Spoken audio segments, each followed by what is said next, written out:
Nous allons voir les différentes possibilités offertes par l'outil déplacer qui se trouve ici, ou bien la touche M du clavier. Nous allons nous intéresser dans un premier temps sur les formes planes comme c'est le cas ici. L'outil déplacer, comme son nom l'indique, sert à déplacer des formes. Je clique sur le trait et je le déplace.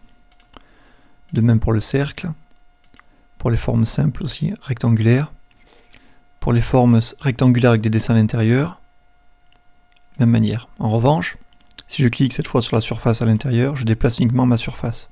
Je peux aussi la sortir. Si je viens par contre à déplacer ma forme et la positionner comme ceci sur des arêtes, c'est-à-dire que les deux formes s'entrecroisent, à ce moment-là, je ne peux plus bouger mes pièces, elles se déformeront automatiquement. Donc si c'est le cas, j'appuie sur échappe, j'annule le déplacement. Donc là, de même pour cette surface, ça me déforme ma pièce. Ceci est valable quelle que soit la forme géométrique, que ce soit un cercle, un polygone, un arc, un trait, etc. Il sera intéressant la plupart du temps de se déplacer le long des trois axes, donc soit l'axe vert, le bleu ou le rouge.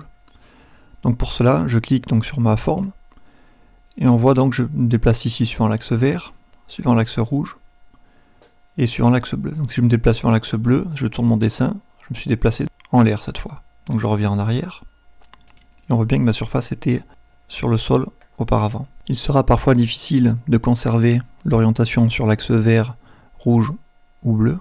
Pour cela, il y a deux astuces. La première, vous la connaissez déjà, on se déplace le long d'un axe, on appuie sur la touche majuscule et ça bloque la direction. On le voit bien que les pointillés sont beaucoup plus épais. Et en me déplaçant dans n'importe quel sens, je reste bloqué sur l'axe vert.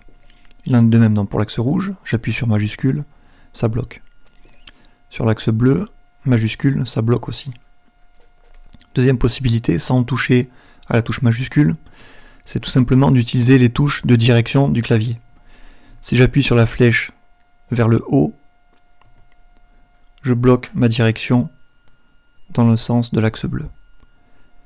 Si j'appuie sur la flèche qui va vers la droite, je suis bloqué le long de l'axe rouge. Si j'appuie sur la flèche qui va sur la gauche, je suis bloqué le long de l'axe vert.